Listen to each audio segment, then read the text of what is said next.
Thank you very much, Mr. Chairman. Mr. Patel, I think you know that I have great respect for the men and women of the FBI. Yeah. Hi, dear, can you open up your cloth? Open cloth. Will you show me nice pic of your buffs? And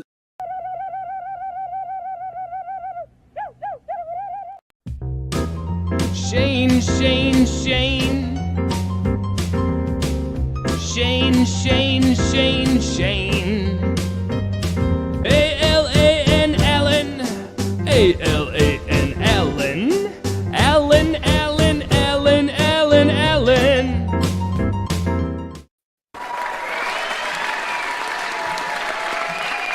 All right.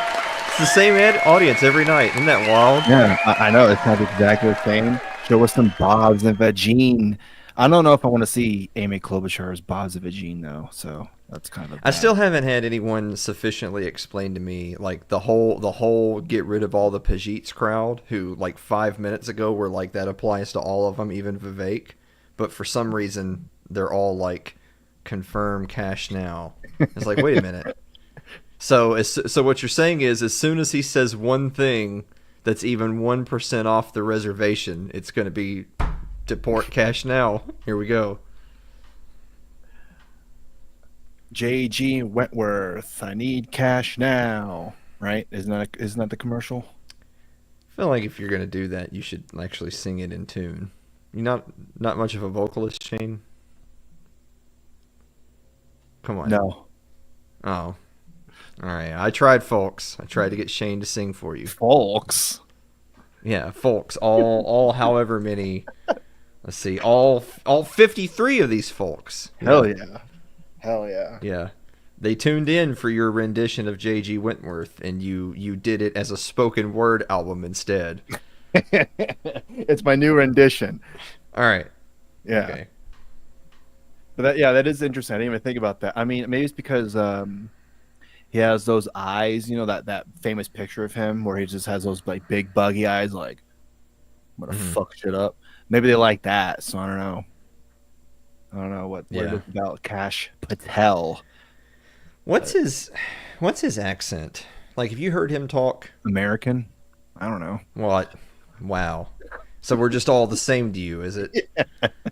As a Tennessean, I can tell you we're different people. Oh, I can tell. I know you're from the South. Yeah. I know you are, yeah. But his accent isn't like this, like he doesn't have like a Pajeet accent. Yeah. But what is his accent? Like, I mean, I can probably look up where he's born and all that. I have no fucking clue though. No. You keep doing the show and I'll look it up. Okay. All right. I'll continue the show. It says he was born in Garden City, New York.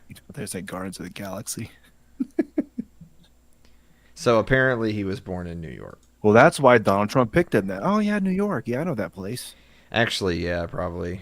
Okay.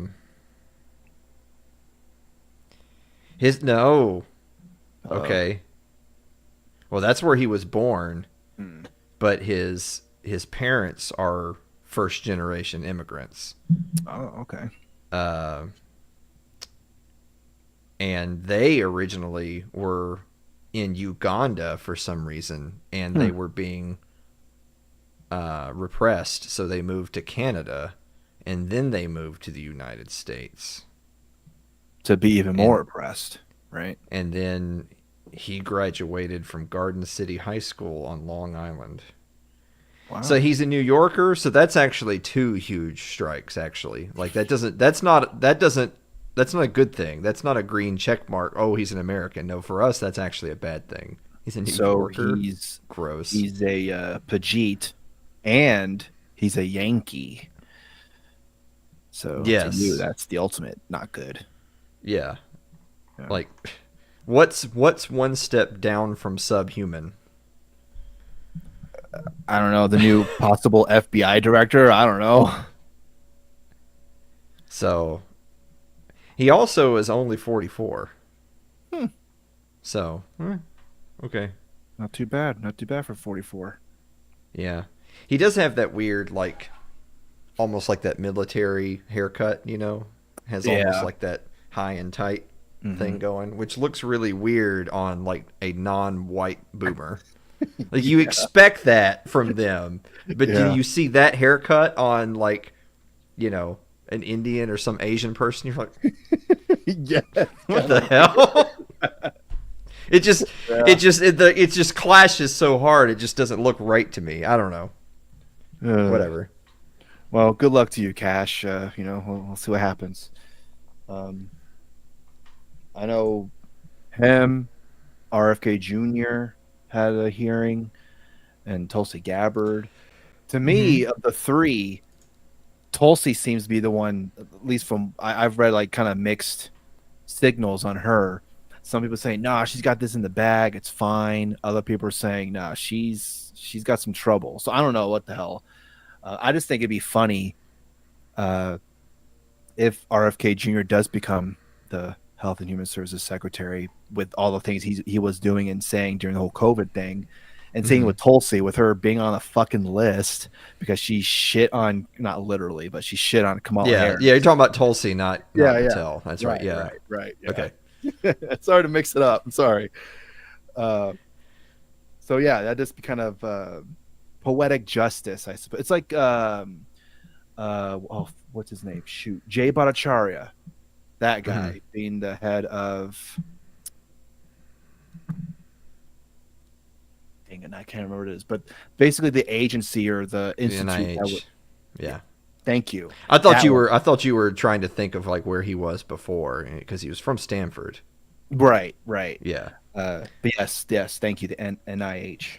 That would be poetic. That's poetic justice too. Yeah, a lot of just irony happening, I guess. At least those are examples. I've seen that. I've seen the whole poly market thing, which I guess poly market's just all the rage now because of like they're prognosticating the election and stuff. Where they're saying that like, yeah, Tulsi's kind of like a toss up. But they were also saying that RFK, like in terms of like if you're in a betting market for like an election, if you're in like in the 70 or 80 percentile, that's like absolutely this is going to happen. And that's where they were saying RFK was. But RFK, at least publicly, was getting a whole lot of pushback. So I don't know. Like Polymarket says RFK is going to get it, but Tulsi's a toss-up. But I mean, every single day I look and I'm just seeing like all these senators who are like, oh no, it's a no from me, dog, on RFK because he thinks autism creates autism. And autism juice makes autism, and a number of those are like Republicans and like moderate Democrats. It's like, well, if those people are saying no, then I don't see how he's gonna get confirmed unless there's like a wing of the Democratic Party who would confirm him because he's a Kennedy, and we just like aren't hearing from him because they're not making headlines. But I mean, I don't know. So maybe they know something I don't. But it seems to me like RFK is not a slam dunk. But they're talking like he is. And like with Patel, I mean, I don't know. Like it's just the same theater and the combativeness. But it didn't seem the level of RFK. Like I mean, because Tulsi's was too. But man, RFK's was just. I mean, he was just getting screamed at by the usual suspects just the whole time. The whole, Bernie Sanders, do you support these onesies thing? And and Elizabeth Warren saying he's going to bankrupt the big pharma companies, and it's like, whoa, yeah, just say it out loud, bitch. Yeah. Yeah, exactly. Yeah, she never said he's going to hurt Americans with his poor health policy. She said he's going to bankrupt big pharma. Like you didn't even factor into her equation whether or not it was good for people. Is it good for pharma? But like theirs were a lot more. His was a lot more contentious. So I don't know. Just based on like finger on the pulse of media, it seems like his was bad, but Polymarket says it's in the bag. So, I mean, they've been right before. Yeah, it's in the bag. Um, I think I think it was during Cash's hearing, they were talking about Ross Ulbricht. Did they? I think so. Yeah, I saw someone tweet about that. So I didn't see it, so I don't know 100%. So here's good research on my part. Um, Mm-hmm. but if that did happen, that's interesting. What do you think? Why do you think this happened? What do you think about this? Uh, and I know during Tulsi's, they were Edward Snowden's name was just almost every single person. What do you think about Edward Snowden? Do you think he's a traitor? I mean, that Michael Mm-hmm. Bennett guy, senator from Colorado. I can't believe. So you okay? So your answer is yes. All right, blah, blah, blah. Even though she didn't say yes. Okay, so your answer is yes. All right, blah, blah, blah, blah. Just being an old white man yelling at a lady. That doesn't look good for him. Mm-hmm. Like I saw a lot of people being like, yeah, this guy's a fucking Yeah, it's whatever. I I think people it's so weird because we live in an age where I mean I think again most people don't care about any of this. But Right. of the people who do keep up with this kind of stuff, they have more like instant access than they've ever had. And so yeah, people are seeing all of the clips that are getting posted like live in real time of look at them grilling Tulsi on Edward Snowden. It's like look at here's the short list of opportunities that the left wingers have to like reestablish themselves as the party of civil liberties and You know how it is. and No. then what do? They call Edward Snowden a traitor. But you've also still had, see, this is the thing though, is that in this past week, you've still had like Democratic senators still talking about Russiagate. Like Yeah. it was clearly a hoax. It has been absolutely conclusively proven to have been a hoax. And that is absolutely in any dispute. And yet you have Democratic senators right now, today, still making public comments about Russiagate. And so it's just, I mean, it kind of makes you think, it's like, well, who are they talking to, right? Because it's never, what they say doesn't matter. They're just, like, none of them have an original thought in their brains. They're just parroting the talking points that they're being fed. So it's like, well, so who are they talking to? What audience are they reaching in January of 2025? What is the audience they're reaching with Trump is a Putin puppet? Like and he helped him win the election. Who are they talking to? Not even to mention that it's like same thing with the Ulbricht thing. It's like it's done though. So like why even talk about it? It's done. It's over. It's happened. So Well, I saw a news story where one of the people that Biden granted clemency Mm-hmm. to, whatever the right word is for that, he just went back to jail. no. So I wonder how he was wrongfully accused this time.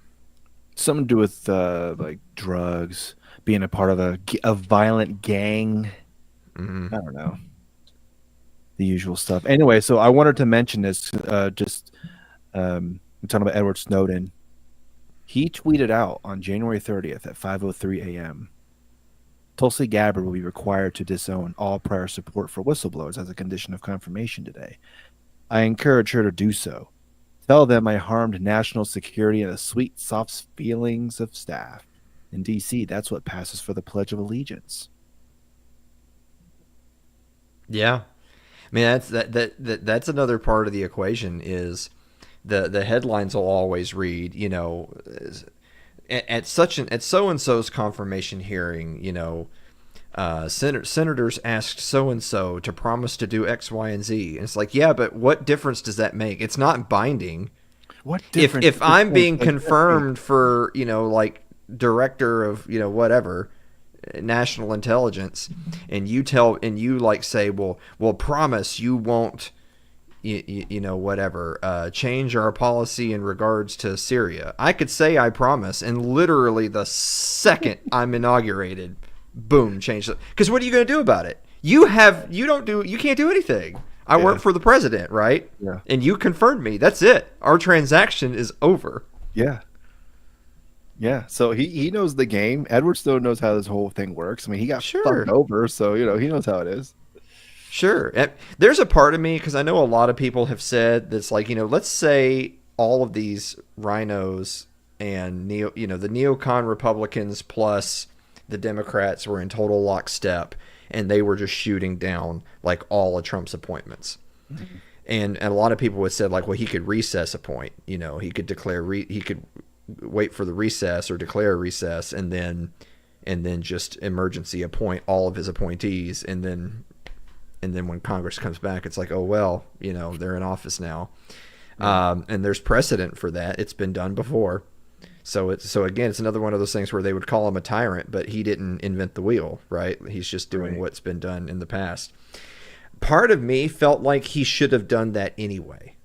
Part of me felt like even if he had, a solid 55 votes out of 100 senators for every single appointment he should have just recessed appointed them anyway, because fuck you. It's just sending a message that you don't matter anymore. We don't listen to you. You don't matter. The election is over. We're not going to relitigate these things. It's the same thing with what he's been doing in the DOJ. So, the first thing he already fired all of the prosecutors that were involved with targeting him in his campaign over the last 8 years. And then today, I think they fired all of the litigators that went after all of anyone involved with January 6th at all. Any of the federal people in the DOJ that had anything to do with January 6th, blanket firings, they're all out. And my thought on that was, well, first of all, fuck them. And second of all, they work for the president. So, and now you don't. I mean, it's so again, it's not like he created some vast new power. That's his right to do. He got elected, so the chips are going to fall. But the last thing is this: how like if there's a court case, like there's just a legal case, whether it's at the highest level or if it's just in your podunk town, if the prosecutor knows the accused or is like that's my brother-in-law, or if the judge in your town is like, that's my daughter's boyfriend or whatever, then what would they do? They would recuse themselves, right? They would say, well, there's a conflict of interest. Right. I'm going to recuse myself from this case because, obviously people are going to say, oh, this is improper. There's going to be bias. Well, if there's people who are at the DOJ who now work for the president of the United States, and the president of the United States is Donald Trump, and they were actively involved in prosecuting Donald Trump and his followers, then wouldn't you think that the right thing for them to do would be to resign? I mean, even before he fired them, wouldn't the right thing to do would be for them to resign? Because they would say, well, it's not appropriate for us to be working at the pleasure of Donald Trump because he's the president when we, we're actively prosecuting him in his campaign. So I think that they should have all resigned anyway, but it doesn't matter now because now they all got fired. But, 6 of one, half dozen of the other. Well, also he got rid of the security clearances for Fauci and Pompeo. John Bolton. Yep. Yeah. The 51 intelligence experts that signed on to the Hunter Biden laptop saying it was a hoax. Yeah. Which, I mean, again, totally deserved because they lied, right? Yeah. Because I think we talked about this before, that one of these two things must be true, and they're both bad.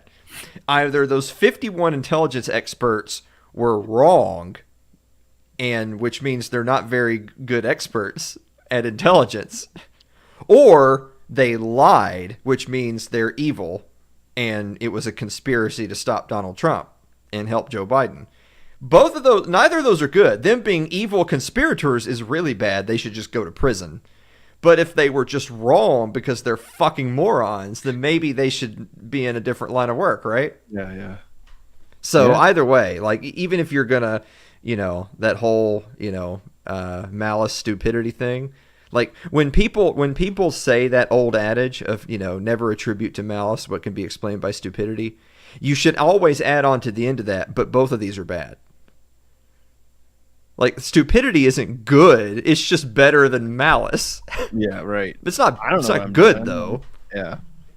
So again, intelligence, like experts. No, clearly not. So goodbye.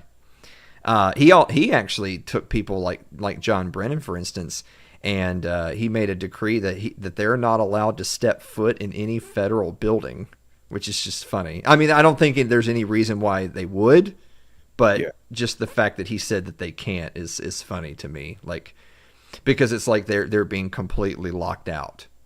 You have no security clearance. Anyone caught communicating with you about anything would, be going to prison, just like Edward Snowden. You're like a Snowden person, except for you're feeding secrets to fucking John Bolton instead of the American people. You're feeding it to John Bolton.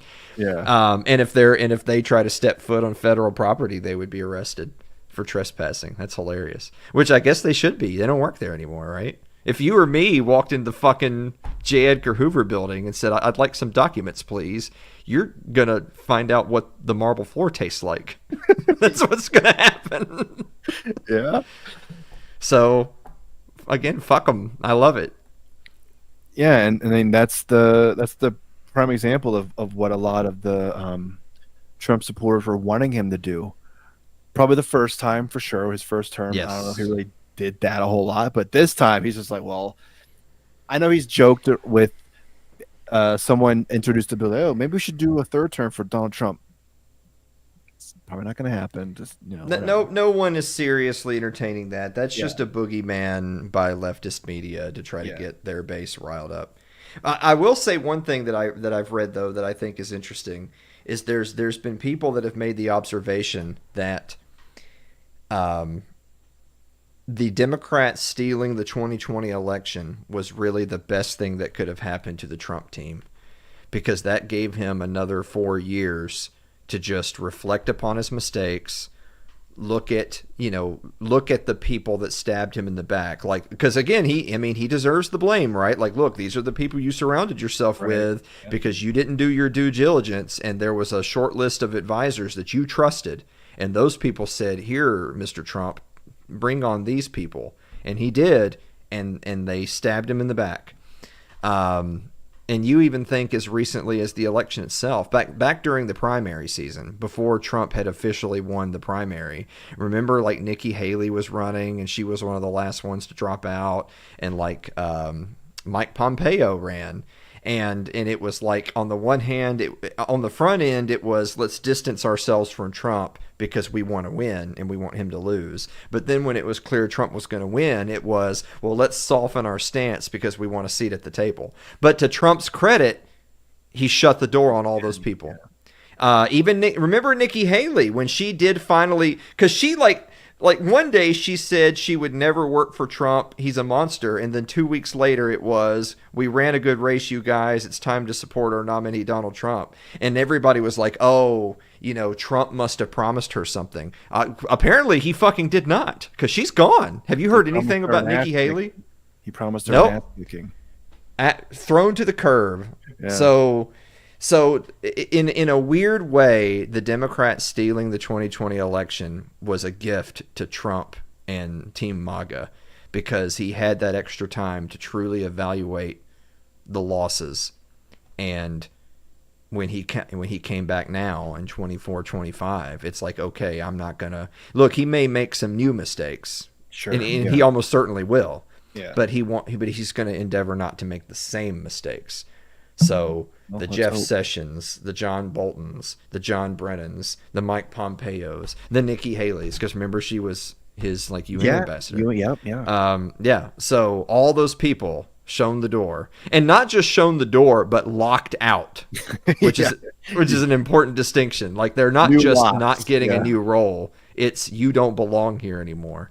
And yeah, you're totally right to bring that up. That's like the first time round, people were wanting him to not just talk a good game and slap people on the wrist publicly in embarrassing sound bites. You wanted him to walk into some of these federal buildings and say, "All right, all of you are fired. Get the fuck out of here." That's what people expected, and he didn't do it.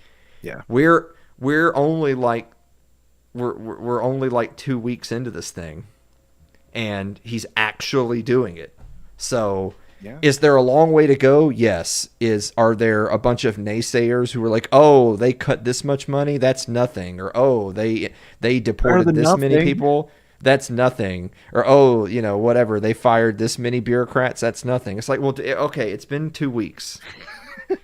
I Like, know. if he at least keeps up this pace for the whole time, maybe it would still only be a drop in the bucket, but it would be a drop in the bucket less than it would have been if it had been Kamala Harris or Joe Biden or God, they would can you still be imagine? adding. They'd be hiring, right? The 81,000 new IRS agents. They would be bringing in tens of thousands of new federal employees. So, Yeah. look, take a win. And you can thank Tucker Carlson for a lot of that too, because I'm pretty sure he said something like, "Yeah, don't bring Mike Pompeo in, please. Do not do that." And then Donald Trump's like, "Okay." I don't know if that's exactly what he said, but I'm sure he was like, "Okay, yeah," because he probably listens to Tucker Carlson a lot. So a lot of what Tucker Carlson says on his show, he'll go, "Oh, that's a really interesting point. Yeah, maybe I should do that. Yeah, Tucker said I should do that, so I'll do it. Oh, he doesn't want Mike Pompeo in my staff. All right, I won't have him in there." So then, no Nikki Haley, no John Bolton, and all the other people that aren't going to be in there. So good for him, Mr. Trump. I want to show you this too.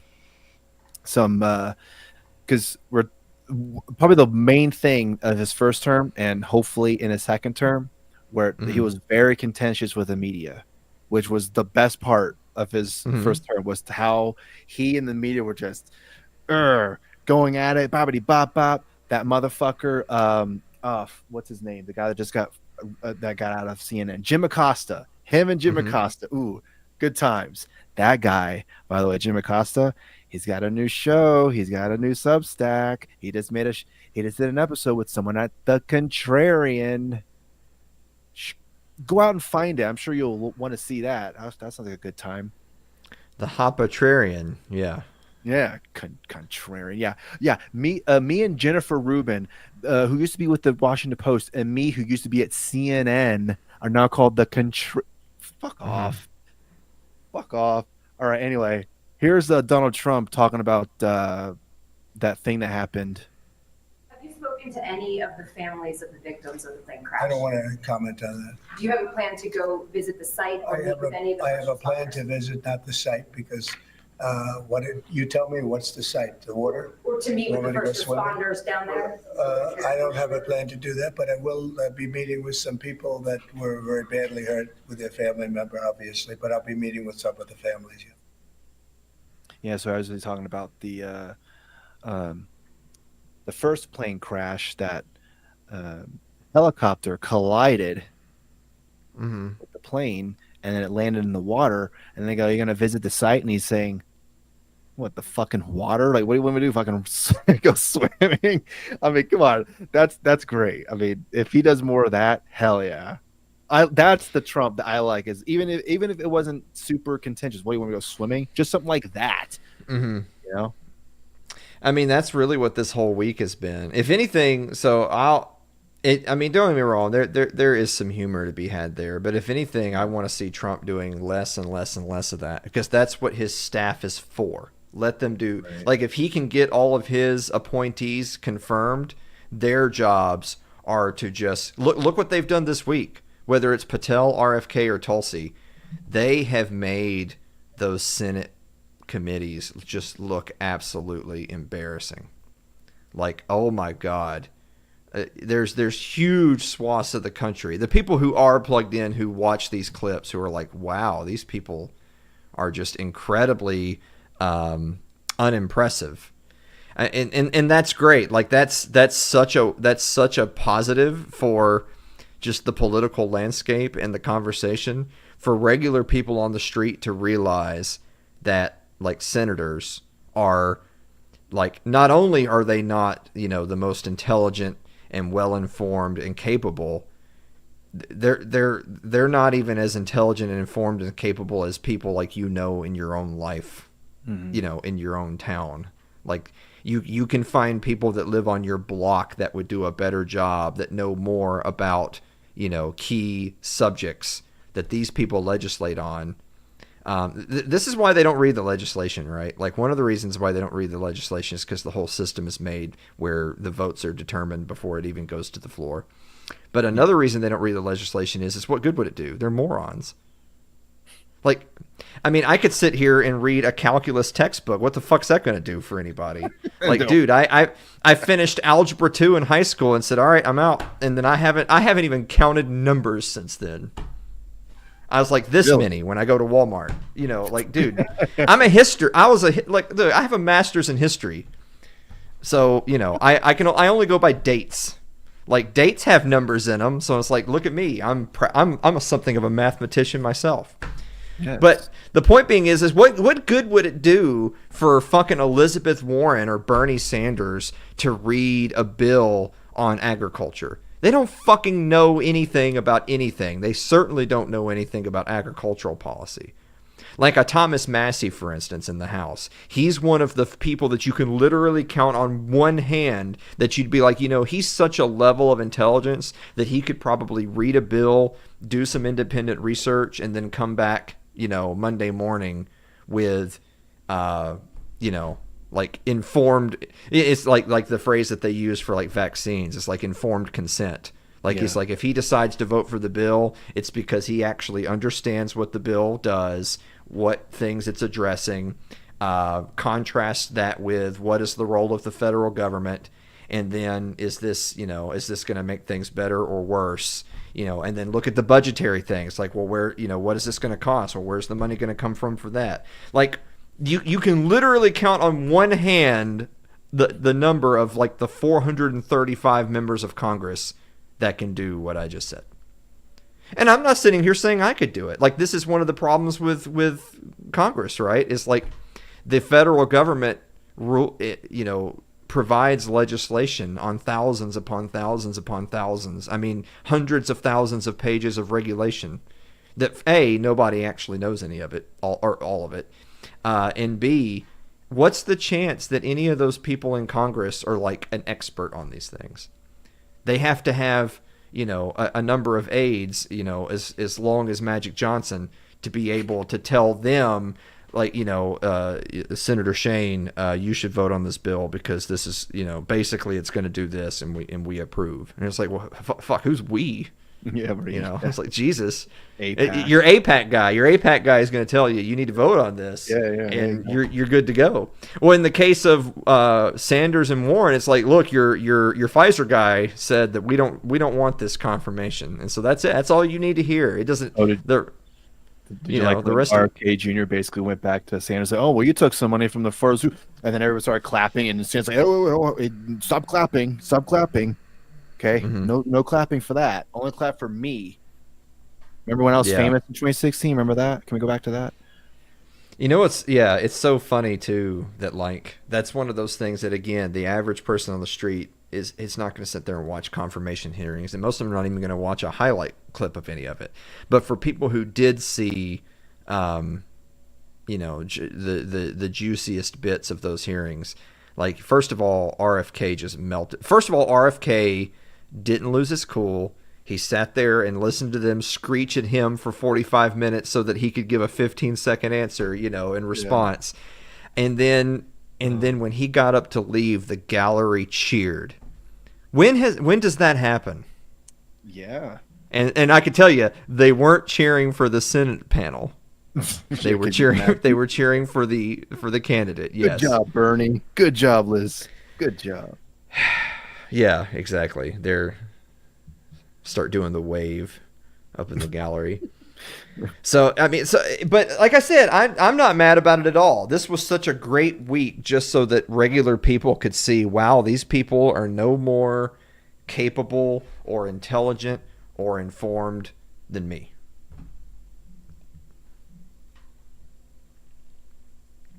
Oh God. Yeah. Oh, that's just an image. I thought he was about to Yeah, start yeah. playing a Well, video. for the people who are just listening, it's a long image of Donald Trump with his eyes closed, and then Kamala Harris talking, and then one below him, Brett Baer with his eyes closed, and Kamala Harris with a mean look on her face talking, and look like she's talking to him, and then Pete Hex, Pete Hegseth with his eyes closed, and I don't even know who the fuck that lady is. I can't tell. Gillibrand, I think that is, and then below Hegseth is RFK Jr. with his head down, eyes closed, and Liz Cheney looking like, or Liz Warren looking like she's about to fucking snap. Well, she is snapping actually. And then below that is JD Vance. That face that the host on CBS was making. Jeez, look at that. And then below that, Kash Patel with his eyes closed and Klobuchar not showing Bob's vagine to Kash. So the most astute noticers will notice that all the people on the right side of that screen are the same gender. That is true, and it's just a whole list of Karens. Like, how embarrassing. We women have to be stopped. White women have to be stopped. That's the worst. Well, it depends on who you're talking to. I mean, Tulsi's not white, so yeah. Well, I don't think there were any women at those confirmation hearings saying like, "Yeah, girl power." They just want to rip her to shreds. Like, I know we're both ladies, but I think you're a traitor to this country. Oh, thanks. Really, you should actually ask your partner in crime in the room there that do you think that the female senators that were grilling Tulsi would have been more likely to give her a break because she was a woman being appointed to that position, or they actually hate her more? Well, I would say they definitely hate her more because of the person that did nominate her, for sure. Well, forget that. I don't care if she gets nominated by Bill Clinton. It's that do they hate her less because she's a woman, or do they hate her more because she's a woman? I would probably guess the latter. I have a suspicion. I suspect that they actually instead of cutting her some slack because it's like, well, isn't this great? It's a woman being appointed to this position, that they actually hate her that much more. That's what I suspect. I don't know. That's why I say we need a female input on this. Well, this is a great segue to the main event of this episode. No. Okay. It's not bad. It's okay. But, so the new White House press secretary, not the former press secretary. Remember her, that gay Sideshow Bob? Yes. Yeah. Sideshow Bob. Yeah. Yeah, that lady. So, if it actually were Sideshow Bob, it'd have been way better. Hell yeah. Kelsey Grammer speaking. That'd be great. So this lady, I can't remember her name now. I'm doing great. I don't remember any of these names. I'm doing so good right now. I don't know. She's just generic white blonde talking person. Yeah. But anyway, and I believe this was the very first briefing that she did. So Liam McCollum tweeted this. Breaking, the White House will now include podcast hosts and independent journalists in press briefings. And this is what she had to say about that. And in keeping with this revolutionary media approach that President Trump deployed during the campaign, the Trump White House will speak to all media outlets and personalities, not just the legacy media who are seated in this room. Because according to recent polling from Gallup, Americans' trust in mass media has fallen to a record low. Millions of Americans, especially young people, have turned from traditional television outlets and newspapers to consume their news from podcasts, blogs, social media, and other independent outlets. It's essential to our team that we share President Trump's message everywhere and adapt this White House to the new media landscape in 2025. To do this, I am excited to announce the following changes will be made to this historic James S. Brady briefing room, where Mr. Brady's legacy will endure. This White House believes strongly in the First Amendment, So it's why our team will work diligently to restore the press passes of the 440 journalists whose passes were wrongly revoked by the previous administration. We're also opening up this briefing room to new media voices who produce news-related content and whose outlet is not already represented by one of the seats in this room. We welcome independent journalists, podcasters, social media influencers, and content creators to apply for credentials to cover this White House. And you can apply now on our new website, whitehouse.gov/new media. Starting today, this seat in the front of the room, which is usually occupied by the press secretary's staff, will be called the new media seat. My team will review the applications and give credentials to new media applicants who meet our criteria and pass United States Secret Service requirements to enter the White House complex. So in light of these announcements, our first questions for today's briefing will go to these new media members whose outlets, despite being some of the most viewed news websites in the country, have not been given seats in this room. So Alan, if you were to apply for that, and I put the criteria to apply, produce news-related content, which you kind of do. It's more of a comedy show, but you know what I mean. Do not work for a news organization that already has a briefing room seat, which I'm pretty sure you do not work for any news organization. I mean, unless you have something secret to tell me. And also, pay for your own travel to D.C. Yeah, you're gonna have to GoFundMe. Yeah, Just send go Alan fund to Washington. Yeah, let's go. Hell Yeah.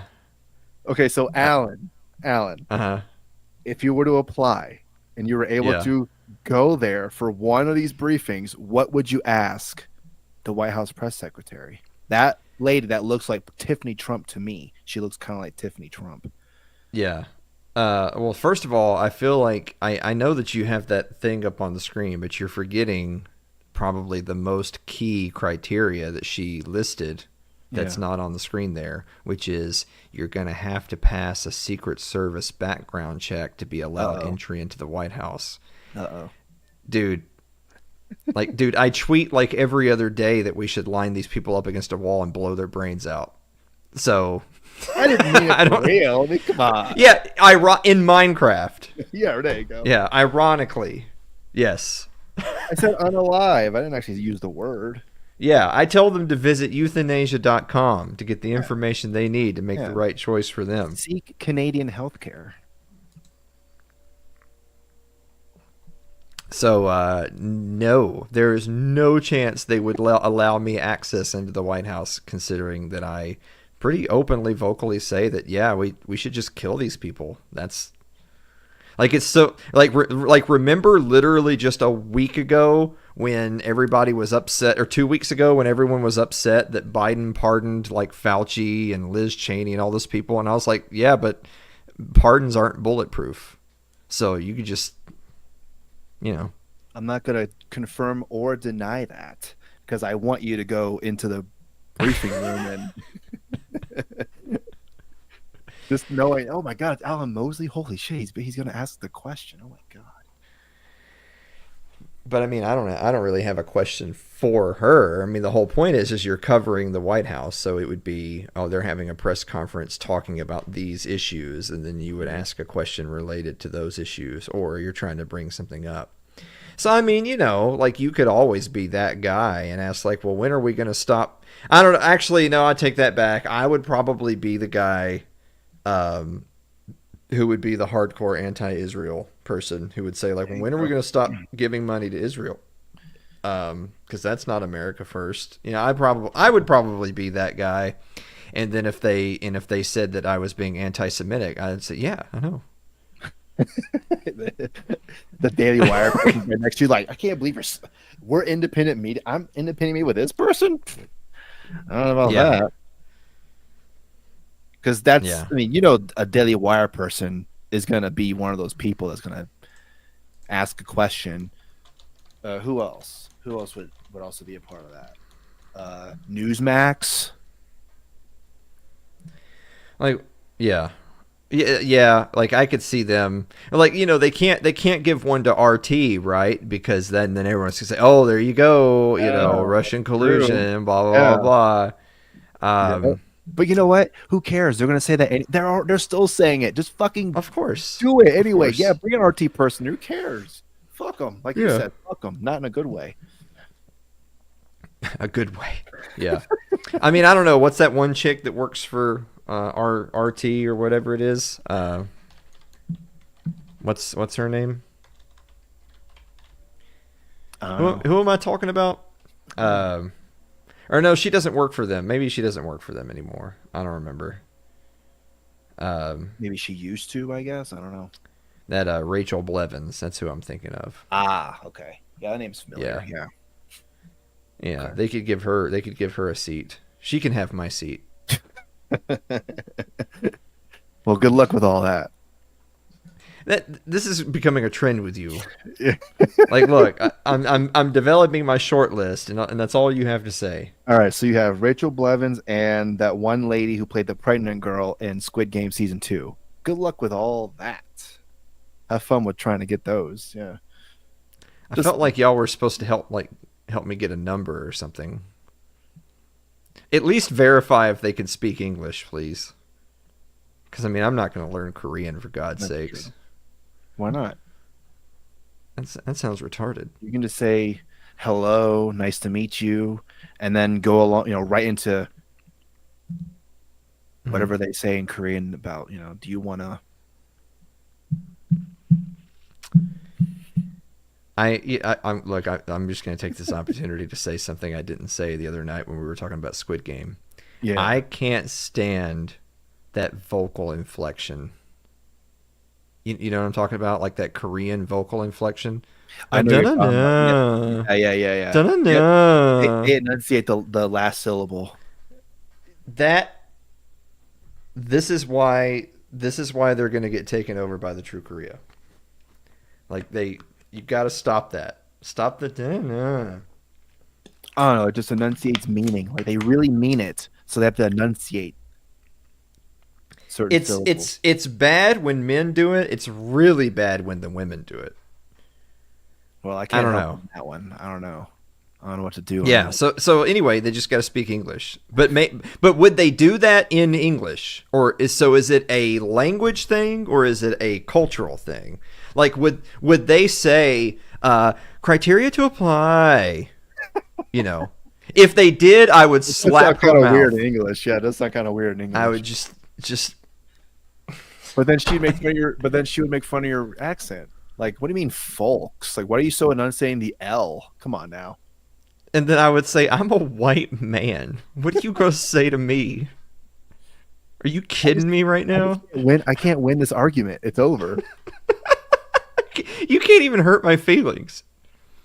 I'm trying to be, nice to the Korean language, and you're just like, yeah, but I'm a fucking white man, and what are you gonna do about it? Like, well, yeah, I guess you won on that one.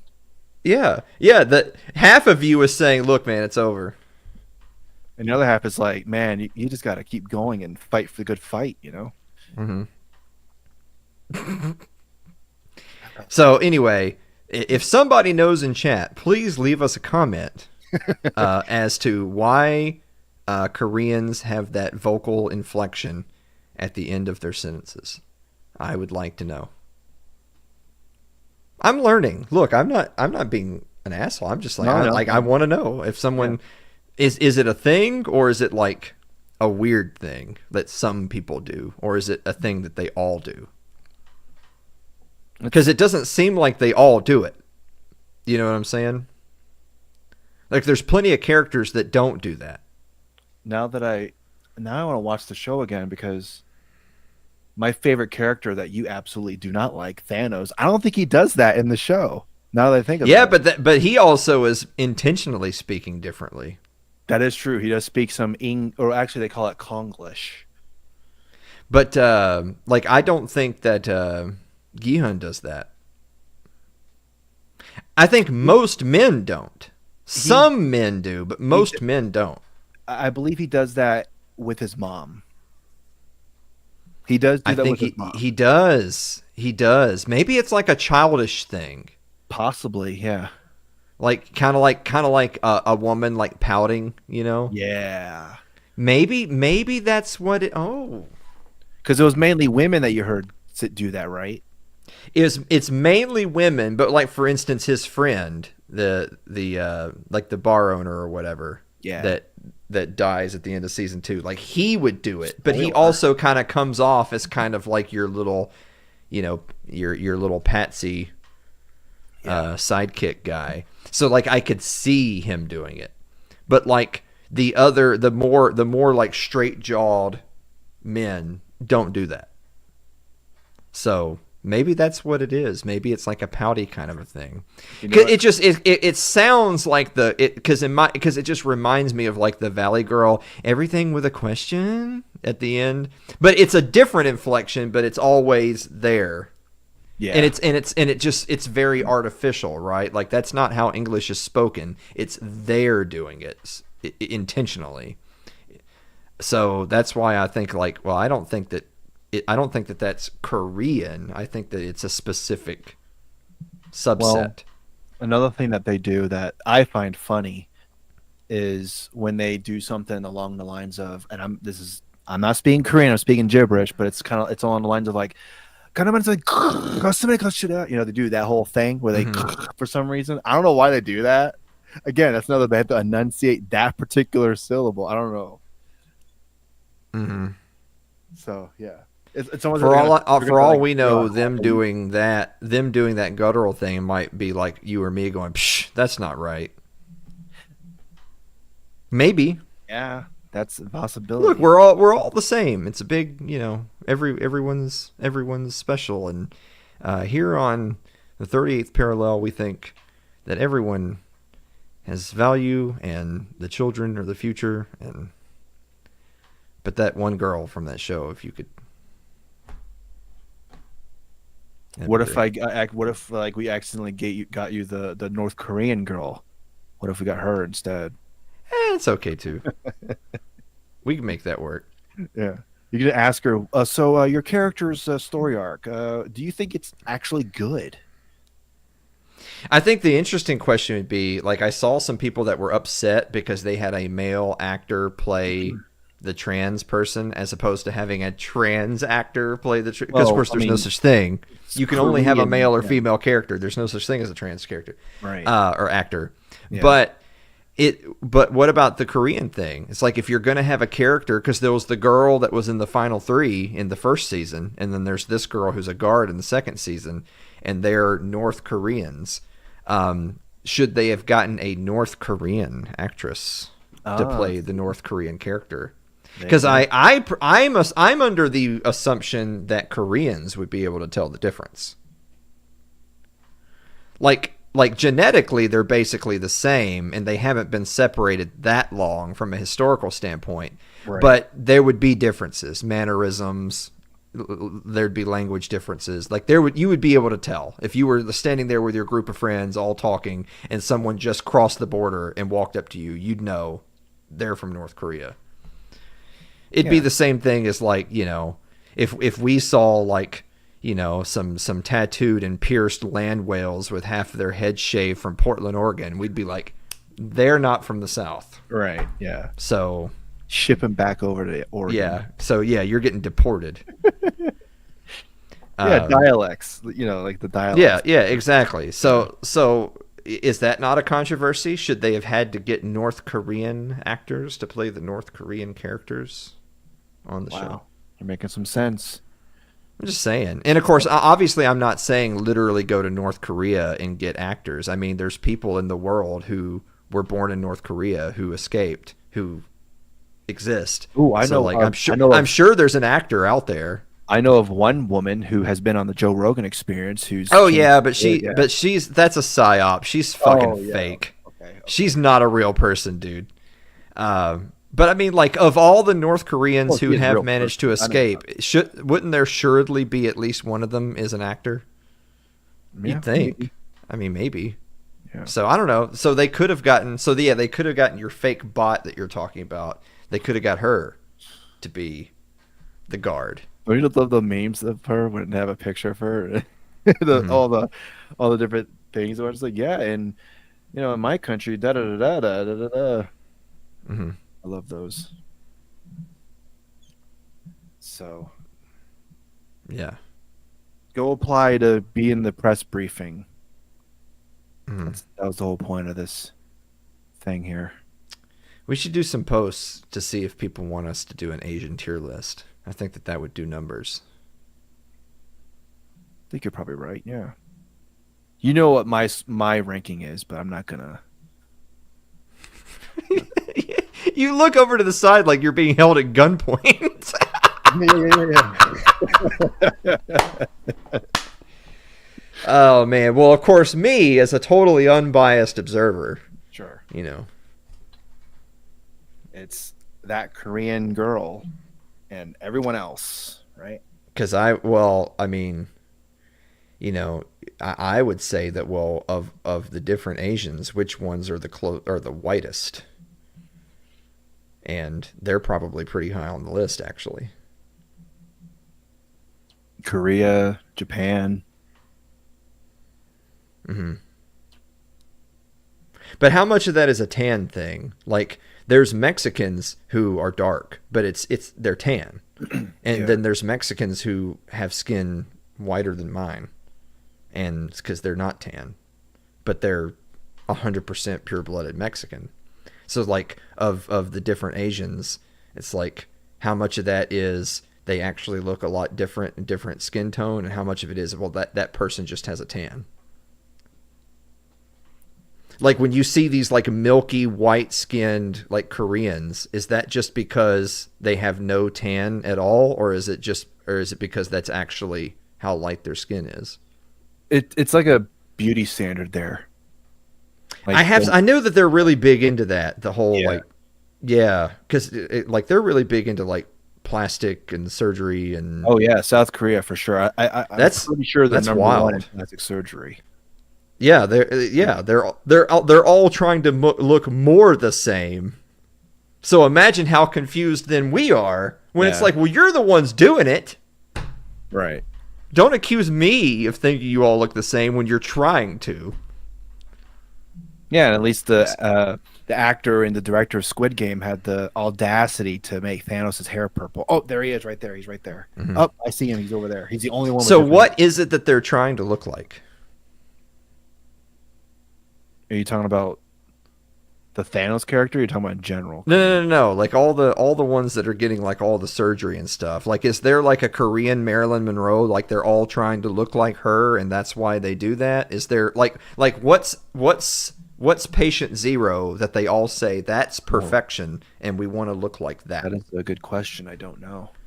Because they're all doing it. Like, well, I mean, I shouldn't say they're all doing it, but it's very common. It's very popular there. So What is it that they're trying to do? It beats me. I have no idea. All I know is that, like, the entertainment industry, especially with the K-pop and all that, you see how, like, you look at the members, they all pretty much look the same. Yes. Like, Top being one of them, and the guy that played Thanos, he was in a boy band. So who decided that is what they're supposed to look like? Like, who was the one that came along and then everyone said, oh, that's what a singer's supposed to look like, and so now all the singers want to look like that? Who was that? That's a good question. It's a rabbit hole to go down. Yeah, it's like the South Korean version of the Kim family. Like, everybody's trying to look like Dear Leader. Well, y'all have got a Dear Leader in K-pop, and everyone's trying to look like them. I'm just saying, maybe there's a lot of similarities. That's all I'm saying. Just, look into it. Just look into it. It's a really good, really interesting. Like, Americans have surgeries like that done, but it's mostly just to cut their fat off. So it's a very different kind of. Especially now with what they're doing with their faces, like the women. Ugh. The women are they're all into the injections now, and it always looks terrible. It 100% of the time makes them look worse, and it's so weird to me that they're all into it. Yeah, they're the big cheeks and the big lips, and it's like you don't look right. Yeah. You literally look like an alien. Yeah. It's so bad. 100% of the people who have done that look worse, and it's like you paid money to look worse. Could you imagine? It's so weird to me. I don't know. I don't know the extent to which the South Koreans are doing stuff. Like they do, like what stuff it is that they're doing. I don't know, but somehow they all wind up looking like the same K-pop star. It's really weird. I'm sure that girl that I keep on saying in the show that's hot, she's probably had stuff done too, and then it makes me sound like a hypocrite. I mean, I don't know. Maybe that's what she looks like naturally, but yeah. Well, I mean, speaking of bad, where can they find your show? It's Too Late with Alan Mosley. Nice. I appreciate it. They can go right there. YouTube, Twitter, Twitch, Facebook, whatever, Spotify. Just go to @Alan Mosley TV. New episodes of It's Too Late premiere Wednesday nights at 9 o'clock Eastern time. And I meant bad in a good way. You know, like Michael Jackson's bad. You know, I'm bad, I'm really, really bad. You know, that song. That's Doesn't ring a bell. Yeah. No. Wait, hold on. Let's see if I should have had this. I don't even know if this don't is play play. it. You're going to be demonetized instantly. I don't know if that's not even that I'm playing making or not. any money off this. What am I talking about? Oh, don't demonetize this show. Oh no, we're gonna lose money. Yeah, right. You know, yeah, like we play a fair amount of like clips and sound bites and stuff, and sometimes you'd be surprised which ones go through and they don't say anything, and you're like, wow, really? Like I have a highlight reel from whatever Super Bowl 50, and for some reason they're like, yeah, cool, that's fine, whatever. But then other times I'll play my own theme song and they flag it even though I actually own the rights to it. I am the guy. I have the license. You're right. I have to appeal my own ban every week. Oh, It's man, fucking ridiculous. YouTube. All right, I'm sorry. Good times. All right. All right, we'll see you Yeah, next week. this thing. Now you're going to get flagged on YouTube. How dare you? And if they send it to me, I'm going to say, no, ban that motherfucker.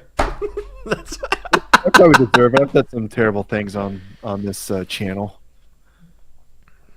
I had some terrible people, too. Anyway, see you next week, if we're still alive. Hopefully a plane doesn't crash in our city.